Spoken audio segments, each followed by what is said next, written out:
he said there used to be, it was very popular, performance art where the artists would perform and engage the audience in the performance. The audience became part of it. And he said, Yiddishkeit is God's performance art. Isn't that amazing? You go into the sukkah and we're all in this artistic, creative endeavor, and you submerge in a mikveh, and then there's the evening with your husband, and it's like this, all of life becomes this interactive, artistic endeavor. Hello there, I'm Tanya Khazanov, and you are listening to Human and Holy. Human and Holy is currently on a season break, so if you see me, no you don't.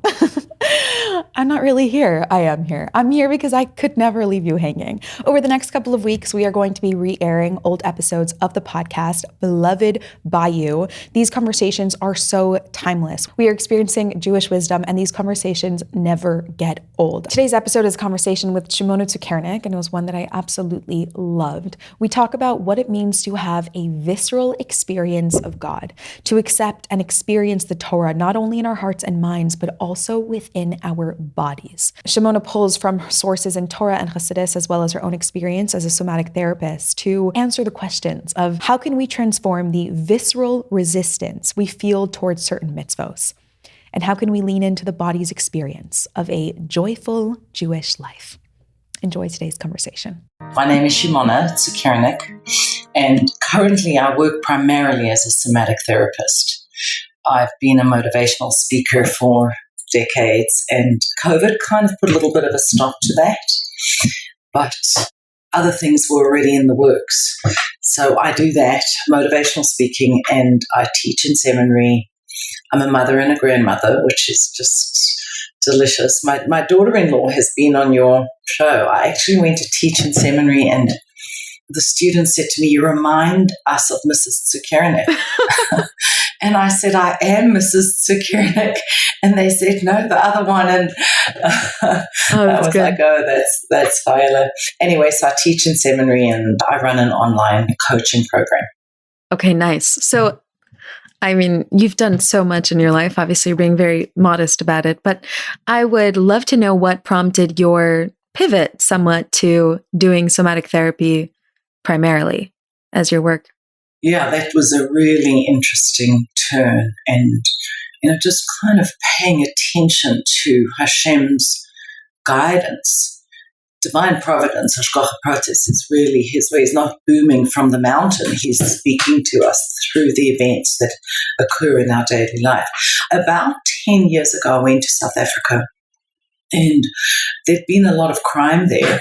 And I arrived, and I didn't want to leave my wallet full of credit cards, and that's how I settled myself down and said hi to my folks, had something to, some tea, and went out into the garden to go through my purse. And there was someone who had broken in, someone who was in the garden, and I had a look, and I was like, oh, I didn't know that my folks had gotten someone new to manage the garden. I didn't recognize the person. And then I realized that he had broken in, and I was very nervous, and I tried to get into the house before he attacked me. I'd actually locked the door because I wanted to protect my father from the potential thief. And at the door, he punched me on my back, and my head was bopping against the metal gate. And we fought. And thank God I was able to fight him off. But in the process, he pulled my thumb out. He ripped the thumb out of the socket. It was pretty brutal. And I was giving a lecture that night. And I thought, I'll just go for therapy and I'll deal with it right away, So I went to the doctor, had the thumb put back, made a session with a therapist, and I talked it out. And I thought everything was going to be okay. And while I was talking, I started to disassociate, and I knew exactly what was happening. And I said to the crowd, it was like a mingling, for young singles. And I said, guys, I'm sorry, this is what and then I just left. And then I came back and I said, that's what's happening. And weirdly, I thought that I could deal with that with talk therapy, but you can't, because the brain, the way we're made, doesn't work that, we're just not built that way. And I did EMDR, but I didn't study EMDR at that time. And then I had a client who had been gang raped. And I thought, there is no way to help someone in this situation. The trauma is too great. I felt God had made me undergo that attack so that I could help this person. And I had a friend, and she said to me, take a somatic training. And it was a complete game changer. It's changed my life and the way that I work and the people that I'm involved with. Wow. Yeah. So can you share with us a little bit about what somatic therapy is for anyone who isn't familiar? Yeah, sure. So our brain there's so many ways to divide the brain. And I remember reading a National Geographic article that said we've kind of accessed the outer extremities of the universe, but we can't figure out what's going on between our ears. The brain is just so mysterious. But one way of looking at it in a cross-section is the outer brain, is the thinking brain, the cerebral cortex. And then the midbrain is called the limbic brain. It's emotional. So there's the thinking brain and the emotional brain. And then right in the center, towards the base, there's the reptilian brain or the physical brain. And we understand Hashem created us from soil on the sixth day of creation. There we go. But the way that he built us looks like we evolved over eons. I remember learning that there are stars that are millions or tens of thousands, hundreds of thousands of light years away. And that light has reached us. So from a scientific perspective, you could say, that proves that the universe is millions of years old because for the light to reach us. But our sages tell us, the Chachamim tell us, that the world was created complete. The stars were created with their light reaching the world. And the brain of a person was created with all these layers. So we have the reptilian brain, which is physiological functioning, like to piss and to poop and to sweat and to procreate and all that stuff. One aspect of that brain is breathing. But breathing is the only bodily function that is both automatic and conscious. And when you think about neshama and neshima, the soul and breath, that takes on a whole other dimension. So there's this very primitive, so to speak, part of the brain. And then there is the emotional brain around that, and all mammals have that. And then there's the thinking brain. And I think of it as like in Noach's Teva, in the ark. Our kids come home with that all the time. There's their little art projects of the people at the top and the animals in the middle and the trash at the bottom. And that's how the brain is, and that's how our body is. Your head is the thinking part, and the upper torso is the feeling part, and the lower torso would be the trash part. But they all contain each other. And in the brain, the emotions are in that central part. And that is a lot of who we are. So when people remember things that weren't charged or traumatic, could be positively charged or negatively, if they're remembering something that's more neutral, they remember it in words. And you can talk about it, and there's a certain objectivity. But when we remember things that are very difficult for us, we remember it viscerally with our body. Wow. And with our emotions. So if you feel certain physical sensations, you know that you've been triggered. And that's actually a memory.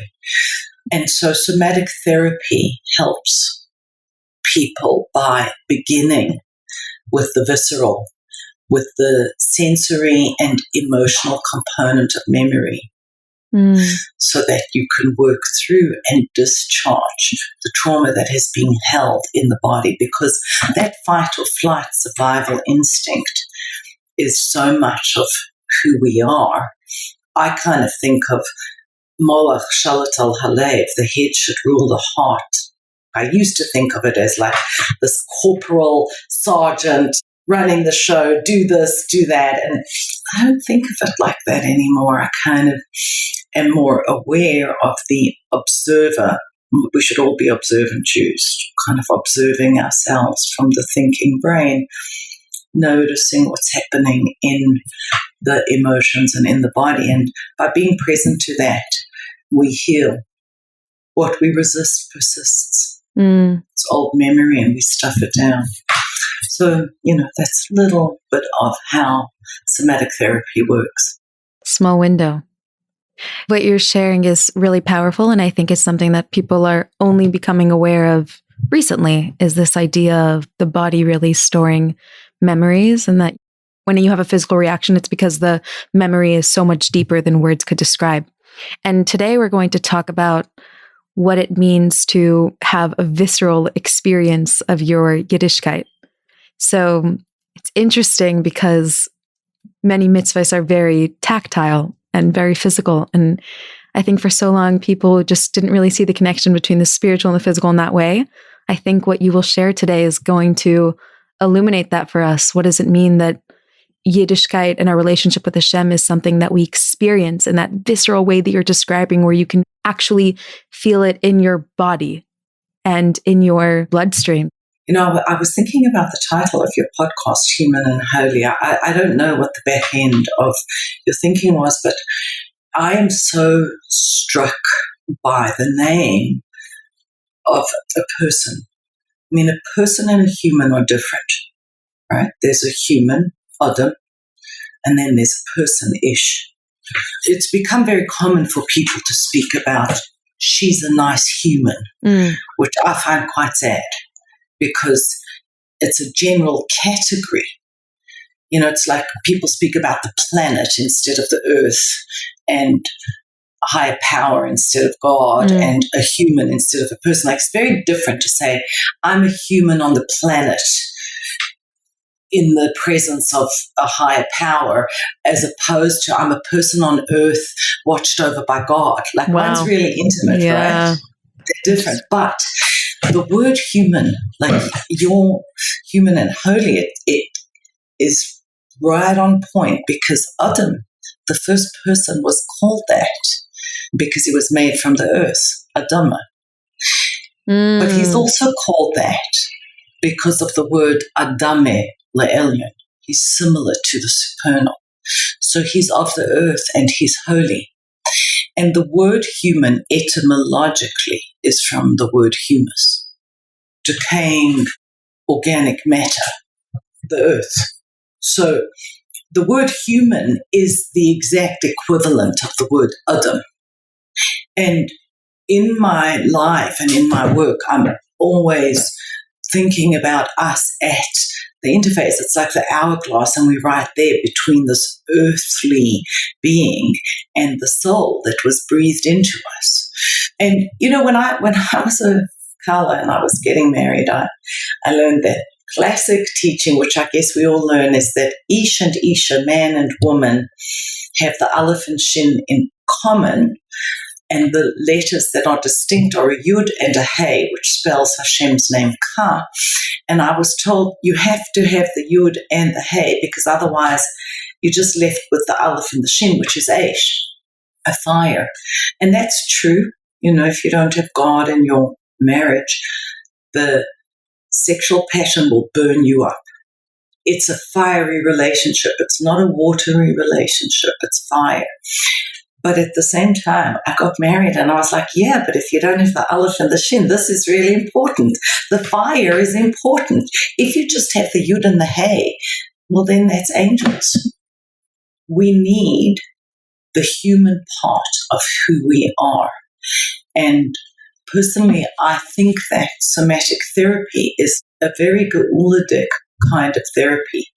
We're coming to Shavuot, the giving of the Torah, and we're taught that at that time the heavens descended to the earth and the earth rose up to the heavens. And I think that talk therapy is much more the heavens coming down, and somatic therapy is the earth coming up. And I think that all of the focus on, like you're saying, a visceral experience of Yiddishkeit is a redemption kind of Judaism, where you can't leave God in the heavens, right? He's got to come down, but we also have to bring him up. And I saw an interesting letter, it's also in Sichos of the Rebbe, where the Rebbe was speaking about the Baal Shem Tov's vision.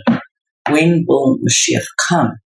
That the Baal Shem Tov ascended on high, and he saw Mashiach, and he said, when will you come? When will my master come? And the Baal Shem Tov said, when your well springs go outward.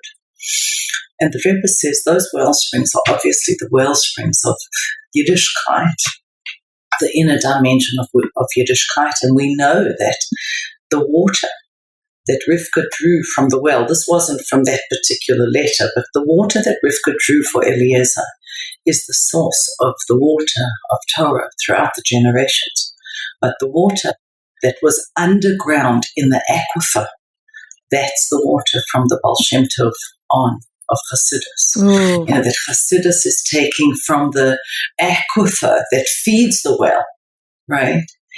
And the Rebbe says in that letter, he says, the well springs going outward also mean that you have to take your watery consciousness, because the brain is a watery organ and it's surrounded by this cerebral spinal fluid, and send it outwards. Your head is a heaven, and it has to leave and go down. I mean, I know in the analogy I gave of the wellspring, we're speaking about something under the ground, but in that letter, the Rebbe is speaking about drawing this down from above to below, and it has to move down the spine. And that light, the light of consciousness, enters into the watery fluids around the brain, moves down the spine, influences the heart, and moves into the body. We transform ourselves. And that's a real Matan Torah. And as a result of the Matan Torah, that's what we would call, in Hasidus we find it all the time, an arousal from above. But there's also an arousal from below, the it's the female arousal, and that is gut up.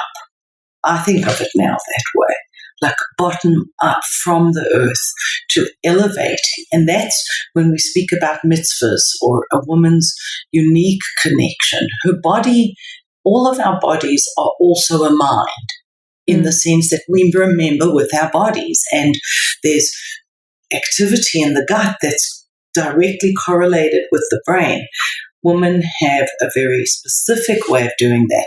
And actually, mystically, if you look at the letter Lamed, it's 3 vavs, a top one and then a horizontal one and the bottom one. The top one is Adam.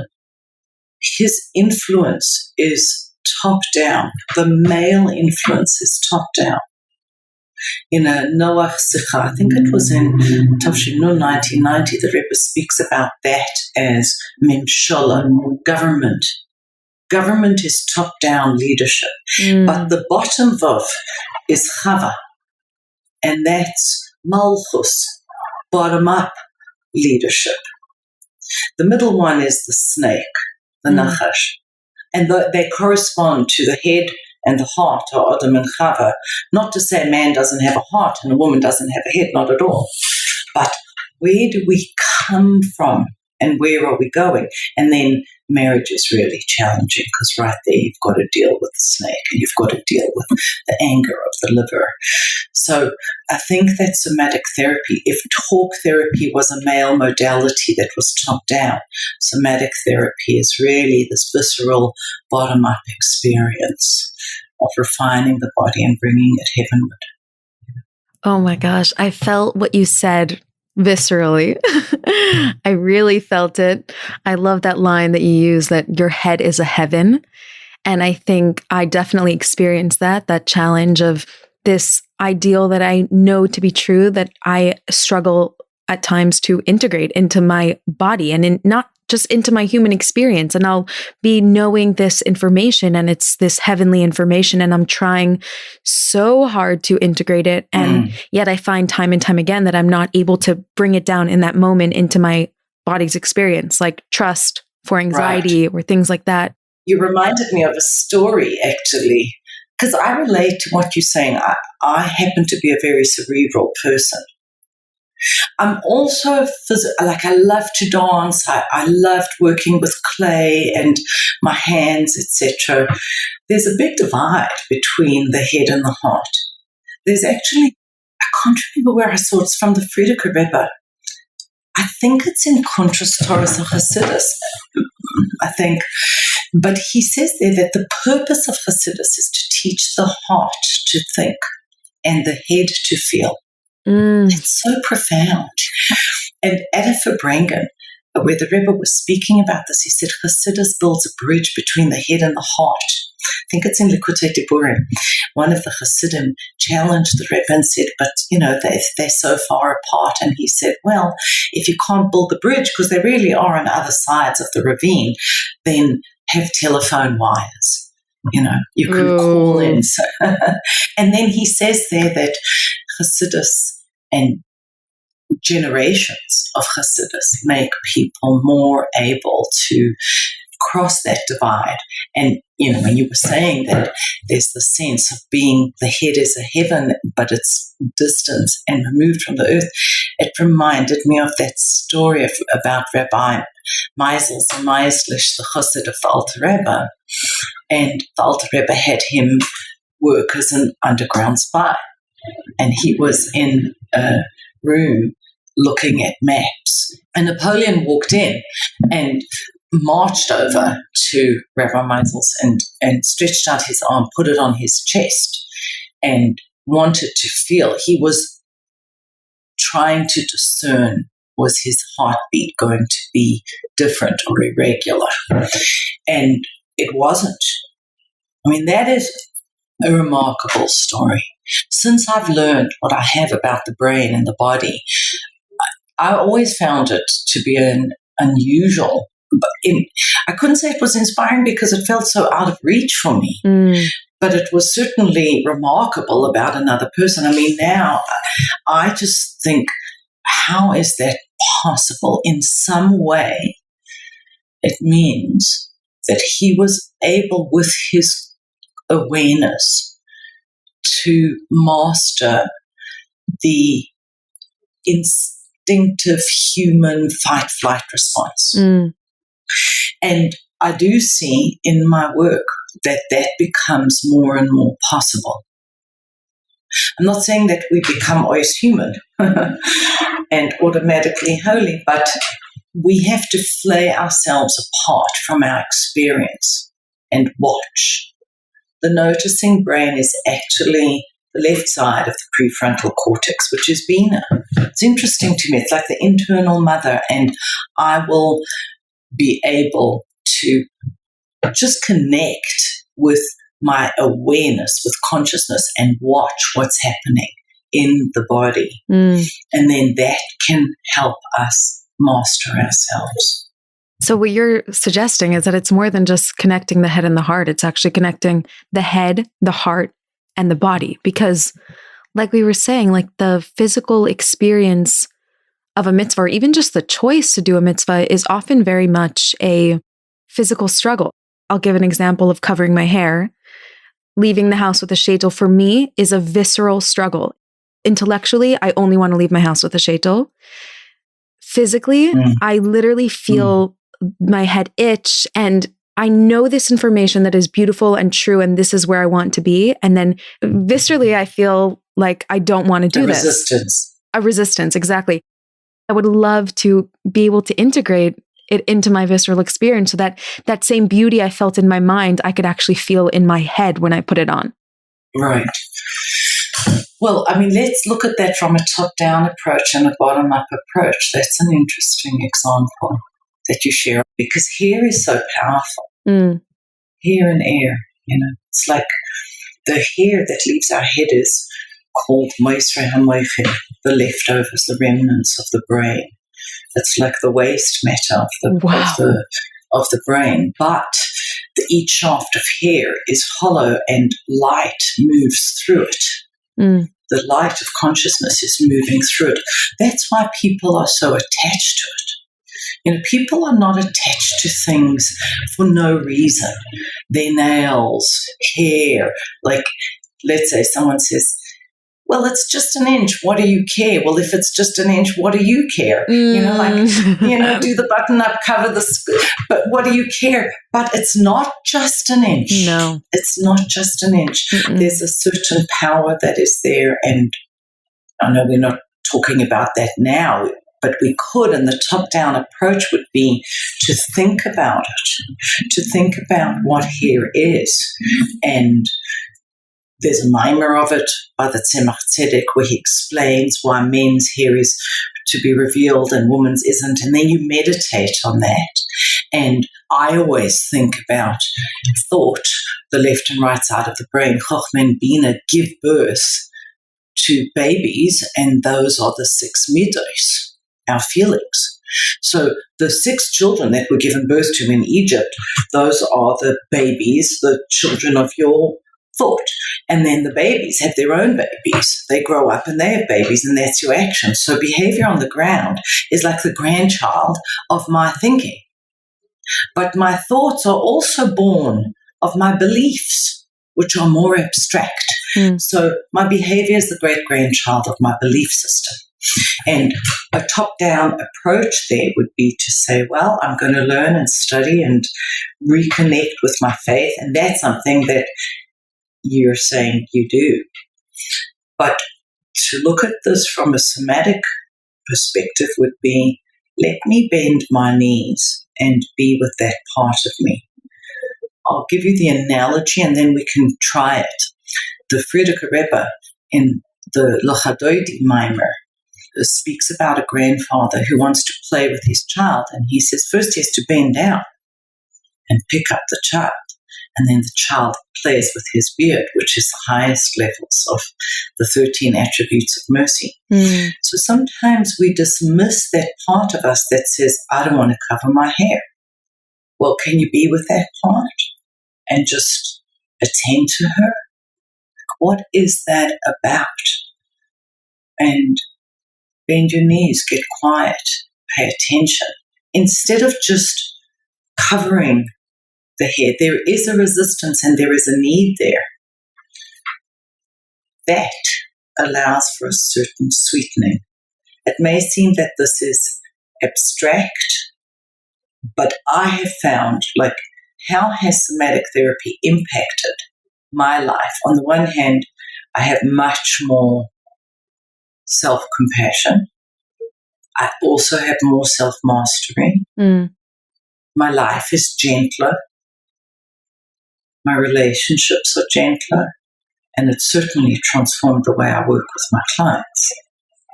So that place of compassion where you can just say, yeah, I'm going to be with myself. You know, take your right hand, put it over your belly button, your left hand, put it over your heart, and just hold yourself. I mean, try that now. So just put your left hand over the heart and the right hand on the belly button. There you go.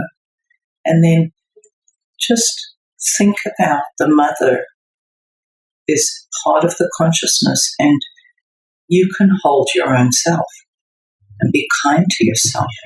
It's like, I know that's hard for you, and you do it. And maybe you want to ask that part of you, what's this about? You know, that would be a little bit more like voice dialogue, but what's that about? You know, what does your hair showing give you? There are things that it gives a person. There's also a price that we pay. You know, one has to do cost-benefit analysis. I mean, ultimately what you're saying is, I want to be close to Hashem. You know, that's something I don't want to give up on. But when we're struggling, it's because that gives us something. It's like people say drugs are a problem. No, they're the solution. Drugs are the solution people go to solve a deeper problem. And then if we just try and come with that corporal attitude, do it, and regimented, we miss out. I'm not saying we don't have to have that part of the picture, but we also need the gut-up approach, that gentle female Malchus approach to our Yiddishkeit. There is a letter, and I'm just going to say to anyone who's listening, hear me out till the end. Okay. Yeah, for sure. It might sound really harsh, but there's a book, it's called Beautiful Within. Rabbi Avton put it out, I think, from Sichas in English, and it's letters about sneers. And in one of those letters, a woman writes to the Rebbe and she says, it's painful for me to comb my head. And the Rebbe tells her, then cut your hair. And, I remember reading that. I personally love covering my hair. I love it. And so that's not a specific challenge, but I can relate to that challenge in so many other things that are difficult. But let's stay with the hair. So the Rebbe is saying to her, cut your hair. I have met women who have great sensitivity. Their heads hurt so much. They've tried cutting their hair very short, or even shaving the head, or having it very long and tied up in different ways. That might be a psychosomatic response where people somatize, and somatization would be, instead of dealing with my primary anxiety, I dump the anxiety or the feeling in a part of my body, and I dump it in the place in my body that makes sense. Like, I happened to have back surgery. I was in a car accident when I was a teen. And so if I'm feeling stressed or I'm feeling uncomfortable emotionally, if it's angry or insecure, whatever that feeling is, so then later I'll very often find my back is sore. So now I know when my back is sore, I can just say to myself, well, okay, what's going on? What's happening right now that you don't like?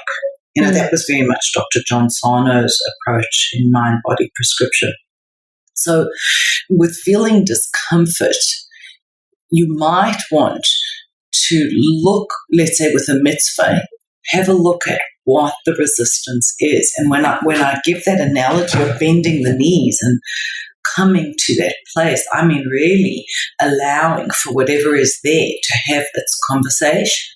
And I've done that with women who say, this is one woman's experience and it could not be at all. Like one woman might feel, my mother was oppressed and my dad was always wanting her to cover her hair, complaining if something was sticking out. Or another woman might say, I can't be my full sexual self with my hair covered. And my sexuality is a very big part of my identity. Another woman could say, I don't feel free. I just don't feel free and I want to be free. And then you have to be with that experience, with that part of yourself, and just allow for that. I don't mean allow for it, pull off the wig. I mean allow for that part of you to have a voice and then see what happens in the conversation. We want to be alive and inspired, and there has to be joy in our service of Hashem. Like an open-heartedness and a joy.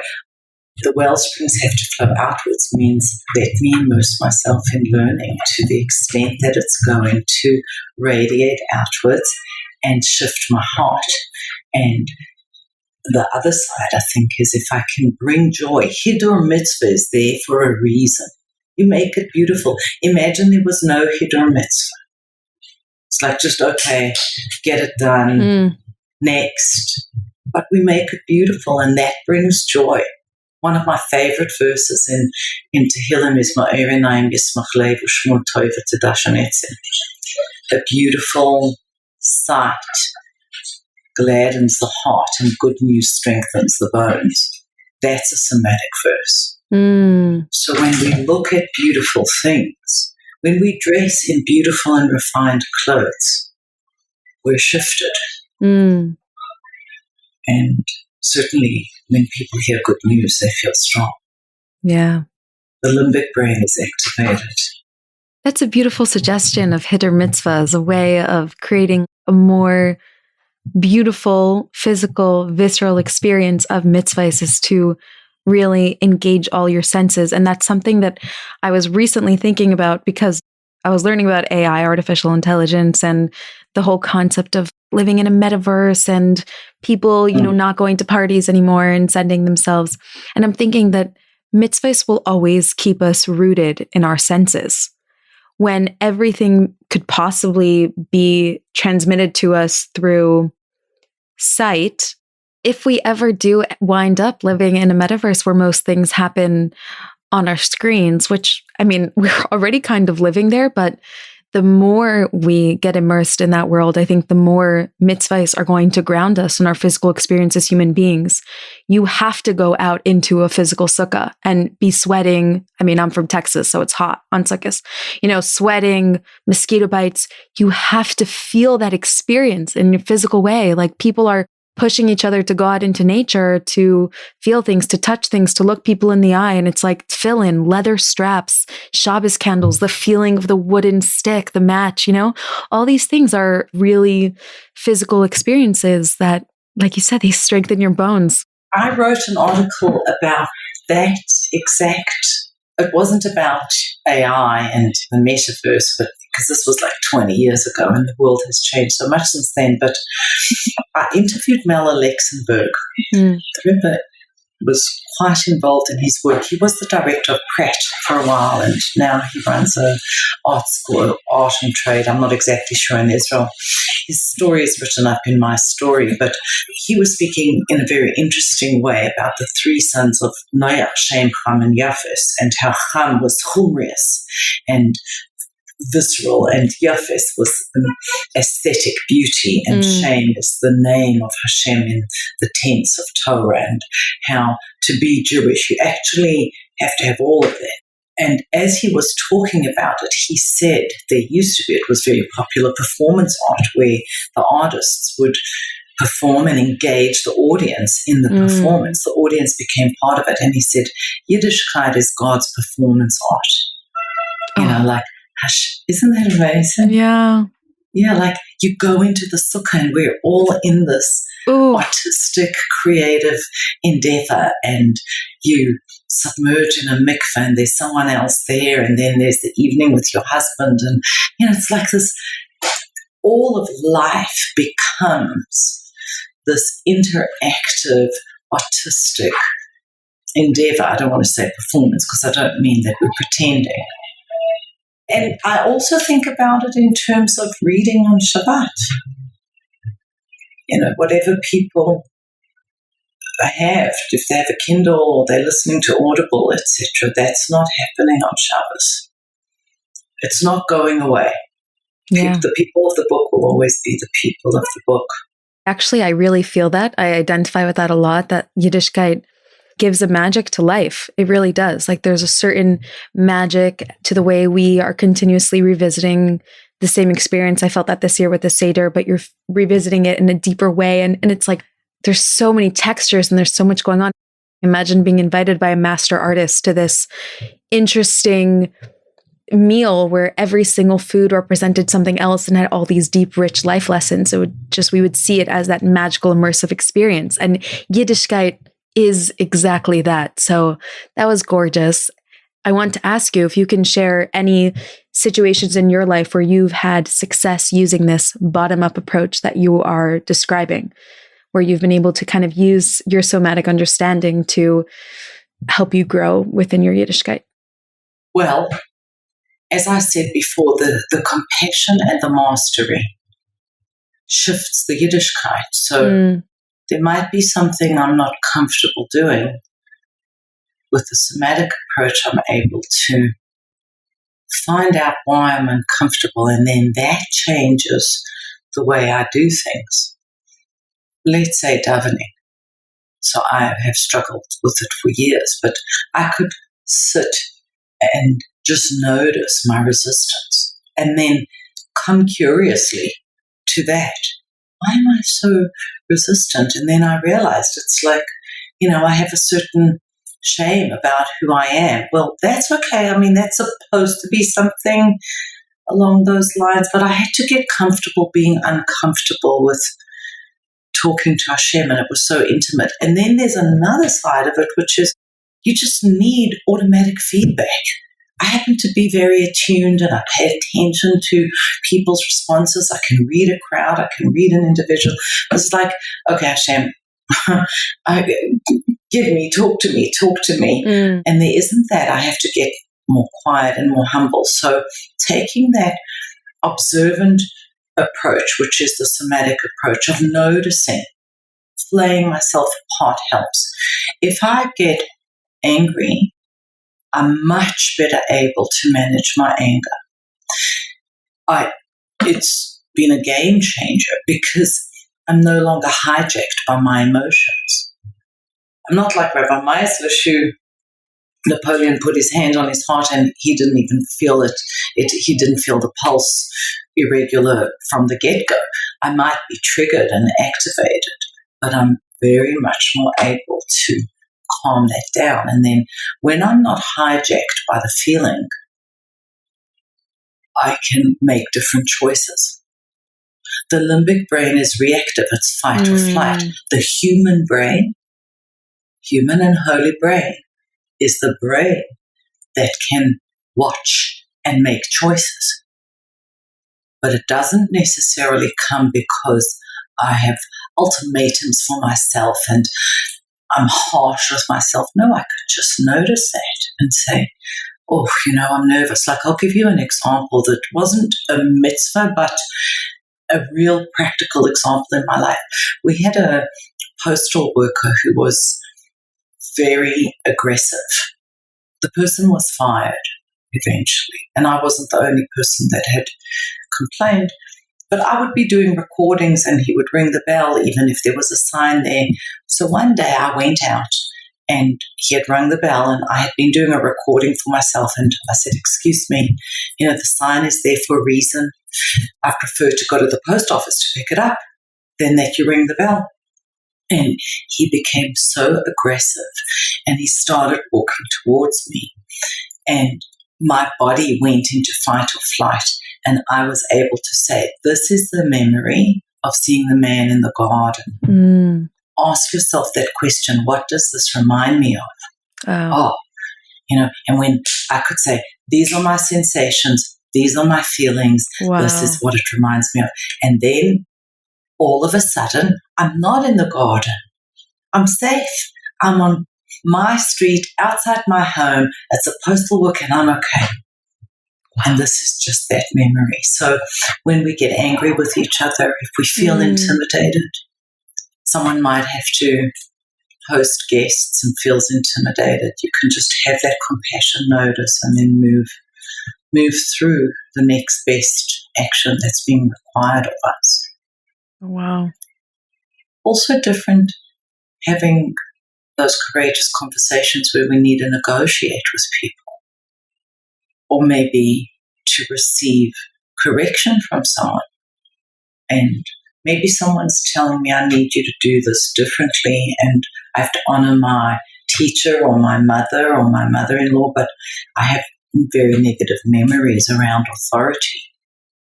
So being able to, I think of this as a real practical tip. You can think of your sensations and feelings and thoughts as the water moving down a riverbed.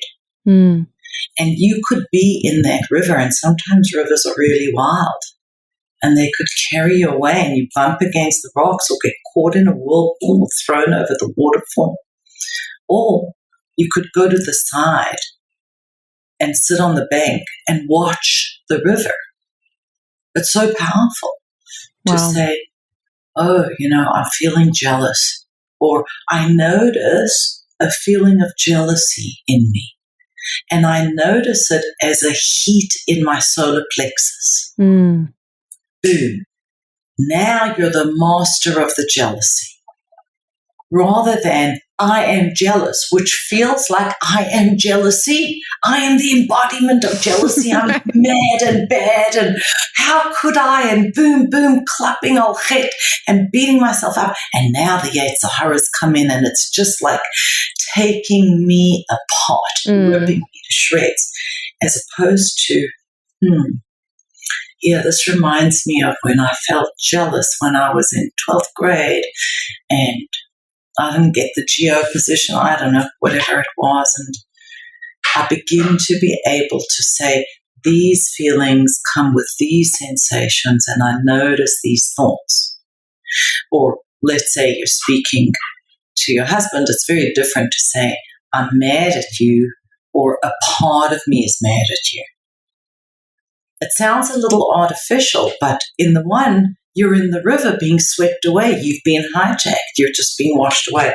And in the other, you're watching. You're the observant Jew, watching your experiences, the whole host of human frailty. Nice. And all of that. I love that advice that you gave for when you're kind of reliving a memory. You're in that fight or flight mode because of a memory that your body has stored, and just kind of removing yourself to watch the river flow through you. What would be your advice when someone is disassociating?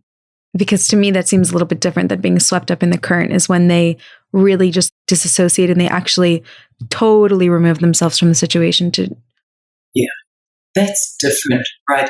Look, when a person is completely in a current, they couldn't even get to the banks.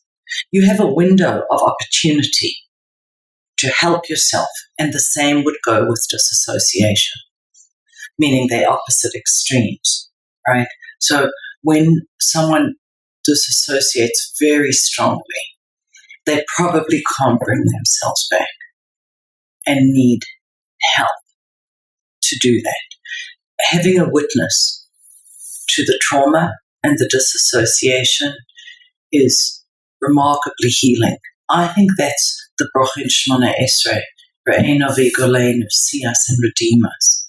I love saying that line because I know that bearing witness to someone's pain helps them heal, because maybe they can't be their own observant Jew, but I could, and then sometimes I have a client on the couch and she's totally disassociated, and I know from the behaviors and whatever's come before what she's happening, and then I can just tell her what I'm seeing. And she can hear me. I have a little bell. It's this beautiful bell, and if I feel they're going too far, I'll ring it. So that's extreme, right, to bring someone back. People do different things, like ice is something a lot of women use to help themselves not disassociate.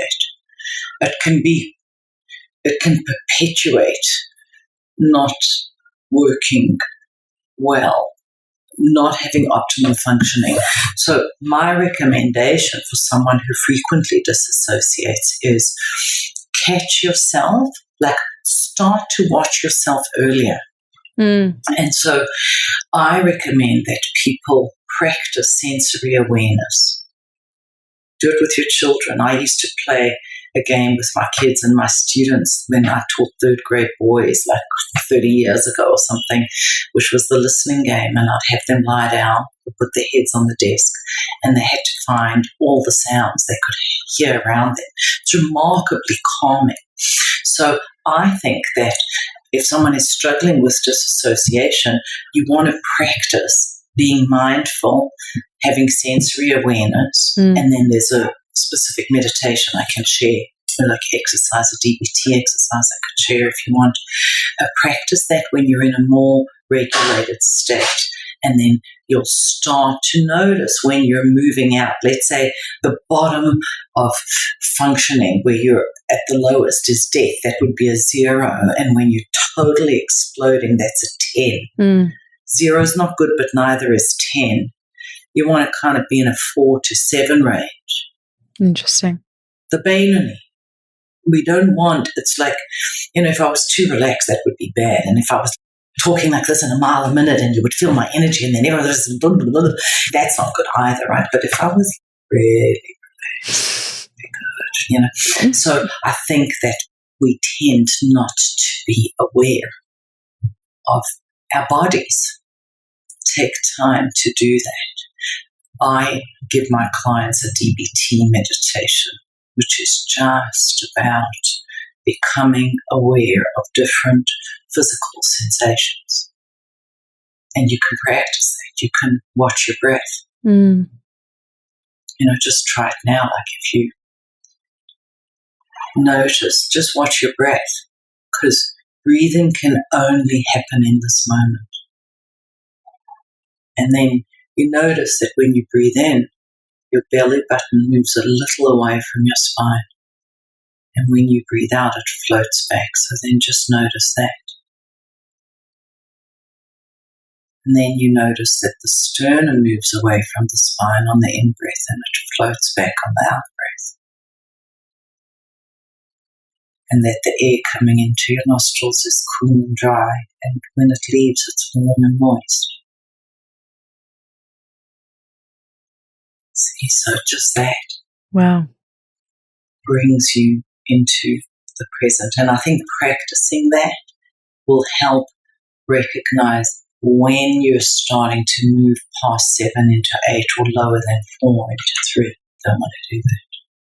What comes to mind is the word Kavanah, that we stress so much having Kavanah when we do a mitzvah, that we should really be doing it for the intention of God. And in order to do that, we have to be so present in what we are doing. And I hear this very often from women, that when a lot of big mitzvahs come around, holidays, I would go specifically with holidays, they feel disassociated. They feel like they can't really tap into the intensity or the immensity of the holiness of the day. And I'm thinking that these tools that you're saying of just really returning to your body's experience of the mitzvah of the day is a really powerful way to connect more deeply to the mitzvahs that we're anyways already doing, that we're already participating in, but just what is Kavanah? Kavanah is to be present with it and to really fully be there with Hashem in the moment, and not just to be doing it habitually. Well, that word is an important word, because Kavanah, intention, is the same as kivun, direction.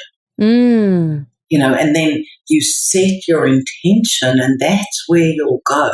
Yeah. And I find on the Yom Tovim where I've learned a Sikha, a Torah, I'm so much more alive in that mitzvah. At a very practical level, I recommend to women, I used to have a full day Shabbos, a 5-hour Shabbos and a 1-hour Shabbos. I could make Shabbos in an hour. The soup functioned as the chicken and the vegetables. And right.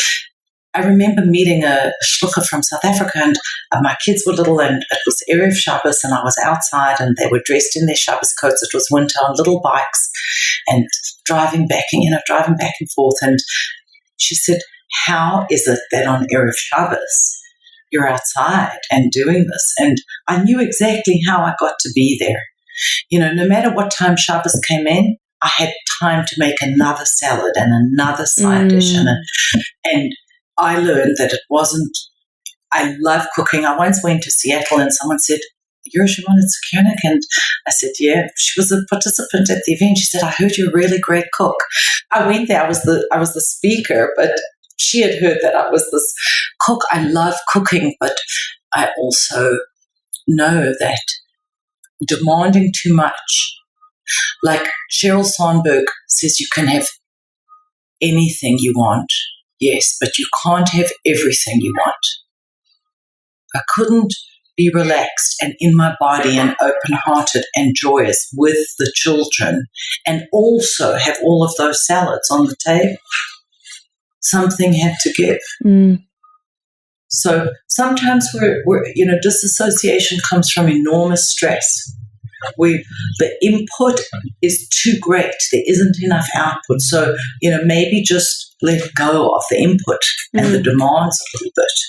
Easy does it. Nice. I know people on shlichus who said, I need to have women who said, I need one meal in a month without guests. Our children need that. We need that. Otherwise the price is too high. Or each one of us, it means getting quiet. I know that the Frierdiker Rebbe says our right eye is for looking out and the left eye in. I think of my right ear as listening to others and my left ear as listening in. And sometimes I just want to turn up the volume on my left ear. I have to listen in. What do I want? How much of this is about the way I'm showing up, and can I show up for Hashem with me? Powerful. This was so beautiful. I feel like we hardly scratched the surface. I want to ask you 1,000 more questions. Thank you so much for your time and for your wisdom. Thank you, Tanya. It was just wonderful to be with you, and I'm so inspired. Human and holy is exactly where we're at and where we want to go. That's the Kavanah. So thank you for providing that for all of us. Thank you. Yeah, we're all striving for that synthesis. And I really feel like you gave great insight into what that could look like. So thank you very much. Thanks. The challah is warm and doughy. You forgot to cover it, so you slip to the kitchen, find the special soft cloth, collect the salt shaker, and come back to the table. The candles are like a bonfire. You can see their reflection in your family's eyes. You are sleepy, calm, hungry. Someone lifts the Kiddush cup, overflowing with red wine. Their fingers are wet and then sticky. They sing Kiddush. The wine slides awkwardly into an empty stomach. You walk to the kitchen, lift the heavy washing cup, pour cold water on each hand. The towel is dry and soft. You slide into your chair at the table. It is quiet.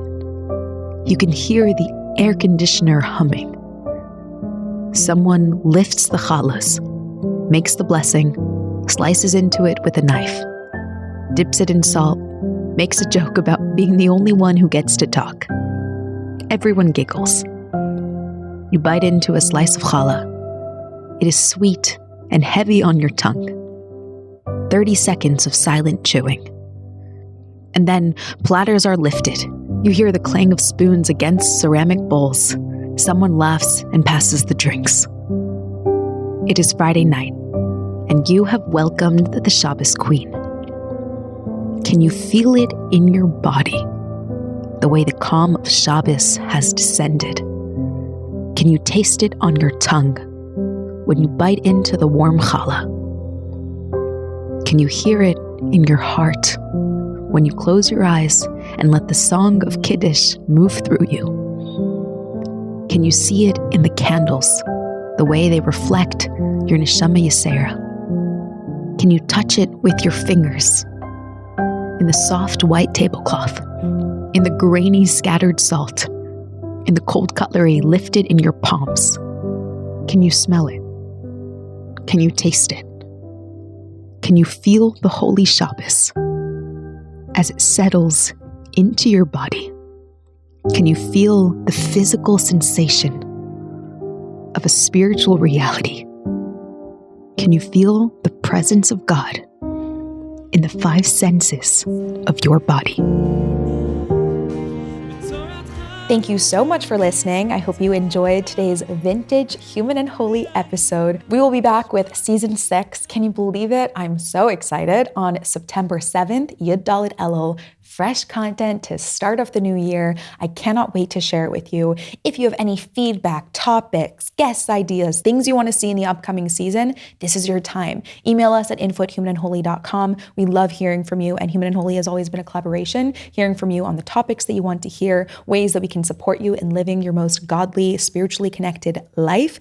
And I welcome and cherish the conversations that we have and your feedback and input in the conversations moving forward. Thank you so much for being here. Make sure you hit the subscribe button wherever you listen, YouTube, Spotify, Apple Podcasts. You know the drill. Leave us a 5-star rating or review if you love it. And if you don't worry about it. Just don't leave us anything. I'm kidding. Tell us honestly. Tell us how you feel. Thank you so much for listening, and I'll see you next week.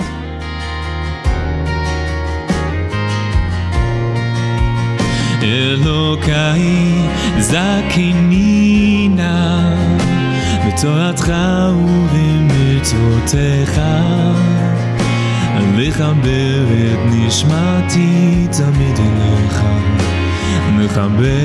לחבר תמיד אליך